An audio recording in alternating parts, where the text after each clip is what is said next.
Lectura del libro de los Hechos de los Apóstoles. En aquellos días, mientras Pedro y Juan hablaban al pueblo, se presentaron los sacerdotes, el jefe de la guardia del templo y los saduceos, indignados porque los apóstoles enseñaban al pueblo y anunciaban la resurrección de los muertos por el poder de Jesús. Los aprendieron, y como ya era tarde, los encerraron en la cárcel hasta el día siguiente. Pero ya muchos de los que habían escuchado sus palabras, unos 5.000 hombres, habían abrazado la fe. Al día siguiente, se reunieron en Jerusalén los jefes del pueblo, los ancianos y los escribas, el sumo sacerdote Anás, Caifás, Juan, Alejandro y cuantos pertenecían a las familias de los sumos sacerdotes. Hicieron comparecer ante ellos a Pedro y a Juan y les preguntaron, ¿con qué poder o en nombre de quién han hecho todo esto? Pedro, lleno del Espíritu Santo, dijo, jefes del pueblo y ancianos, puesto que hoy se nos interroga acerca del beneficio hecho a un hombre enfermo, para saber cómo fue curado, sépanlo ustedes y sépalo todo el pueblo de Israel. Este hombre ha quedado sano en el nombre de Jesús de Nazaret, a quien ustedes crucificaron y a quien Dios resucitó de entre los muertos. Este mismo Jesús es la piedra que ustedes, los constructores, han desechado y que ahora es la piedra angular.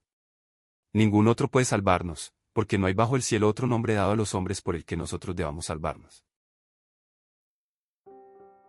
Lectura del Santo Evangelio según San Juan. En aquel tiempo, Jesús se les apareció otra vez a los discípulos junto al lago de Tiberíades. Se les apareció de esta manera: estaban juntos Simón Pedro, Tomás, llamado el gemelo, Natanael, el de Caná de Galilea, los hijos de Zebedeo y otros 2 discípulos. Simón Pedro les dijo, voy a pescar. Ellos le respondieron, también nosotros vamos contigo. Salieron y se embarcaron, pero aquella noche no pescaron nada.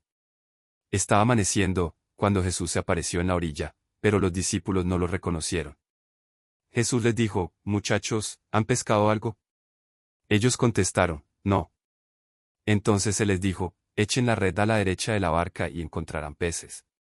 Así lo hicieron, y luego ya no podían jalar la red por tantos pescados. Entonces el discípulo a quien amaba Jesús le dijo a Pedro, es el Señor. Tan pronto como Simón Pedro oyó decir que era el Señor, se anudó a la cintura la túnica, pues se la había quitado, y se tiró al agua. Los otros discípulos llegaron en la barca, arrastrando la red con los pescados, pues no distaban de tierra más de 100 metros. Tan pronto como saltaron a tierra, vieron unas brasas y sobre ellas un pescado y pan. Jesús les dijo, traigan algunos pescados de los que acaban de pescar. Entonces Simón Pedro subió a la barca y arrastró hasta la orilla la red, repleta de pescados grandes. Eran 153, y a pesar de que eran tantos, no se rompió la red. Luego les dijo Jesús, vengan a almorzar. Y ninguno de los discípulos se atrevía a preguntarle, ¿quién eres?, porque ya sabían que era el Señor. Jesús se acercó, tomó el pan y se lo dio y también el pescado. Esta fue la tercera vez que Jesús se apareció a sus discípulos después de resucitar de entre los muertos.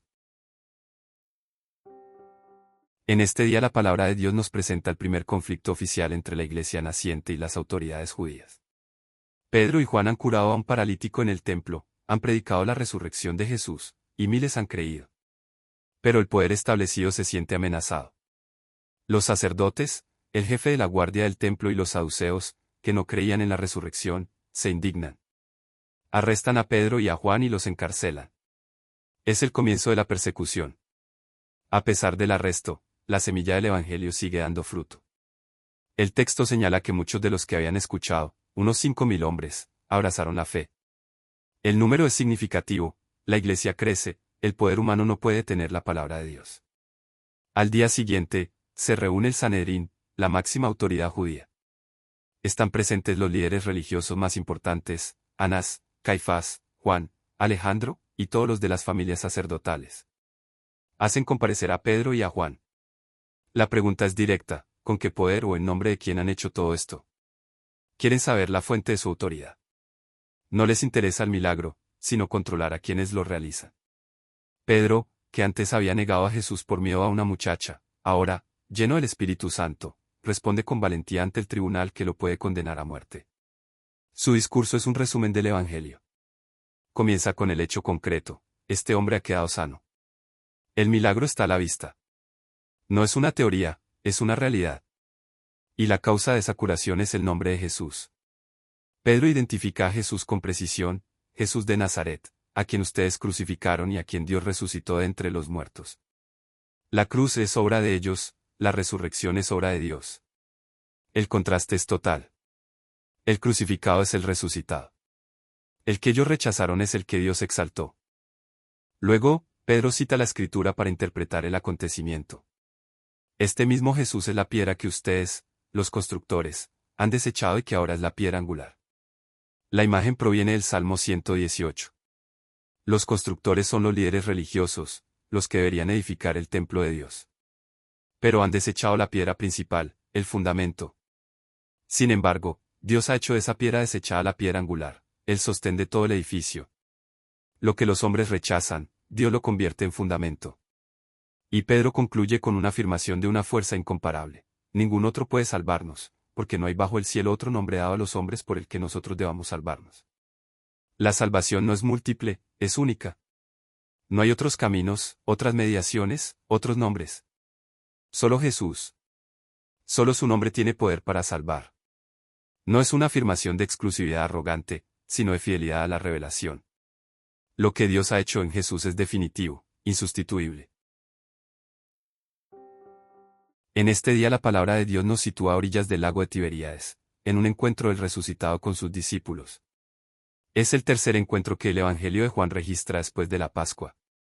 No es una aparición espectacular, sino un encuentro sencillo, cotidiano, en el trabajo de los discípulos. Es una escena que nos habla de la presencia de Jesús en la vida ordinaria, de la fe que reconoce al Señor en los signos, y del amor que se expresa en el servicio.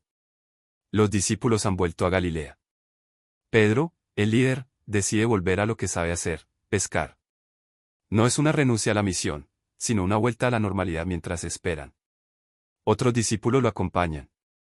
Salen de noche, que es el momento habitual para pescar. Pero la pesca es un fracaso. Aquella noche no pescaron nada.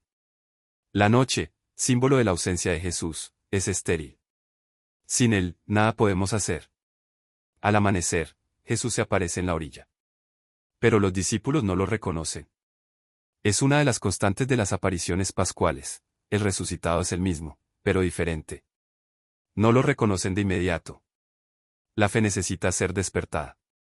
Jesús les habla como un extraño. Muchachos, ¿han pescado algo? La respuesta es negativa. Entonces les da una indicación: echen la red a la derecha de la barca. No es una orden arbitraria, es una invitación a la confianza. Obedecen, y la red se llena de peces. El milagro es signo de la presencia de Jesús.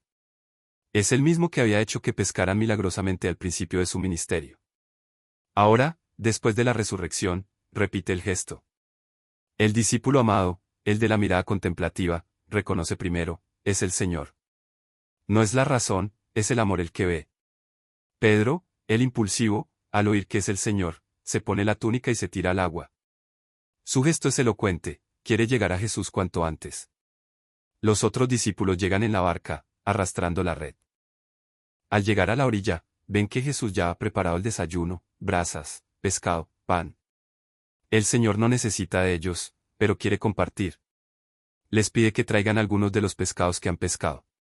Ellos colaboran en el banquete. Pedro sube a la barca y arrastra la red hasta la orilla. Los peces son muchos, 153, pero la red no se rompe. La red es la iglesia, que recoge a todos, y aunque son muchos, no se rompe. La unidad resiste la multitud. Jesús los invita: vengan a almorzar.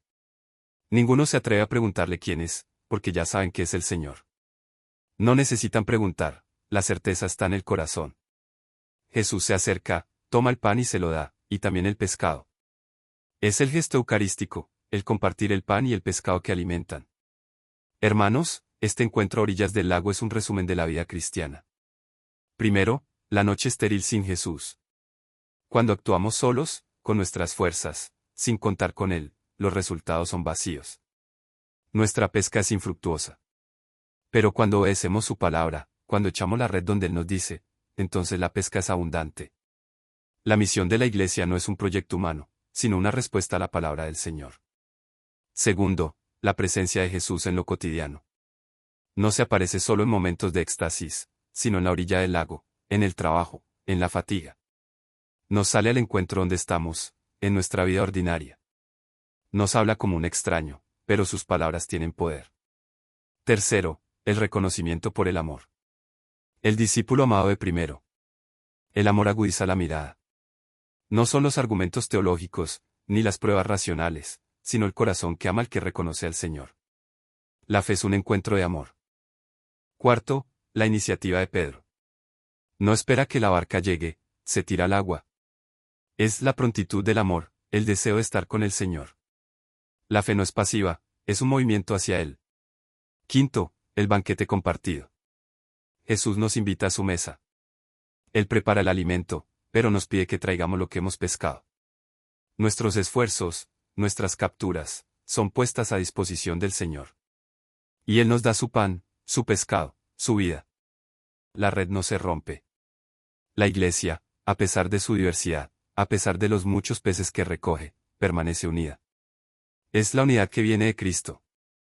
Que este Evangelio nos enseña a reconocer al Señor en los signos de cada día. Que en nuestras noches de fracaso, escuchemos su voz que nos dice dónde echar la red. Que no tengamos miedo de tirarnos al agua para llegar a Él. Y que, compartiendo su mesa, nos fortalezcamos para la misión de pescar hombres, llevando a toda la alegría del encuentro con el resucitado. Amén.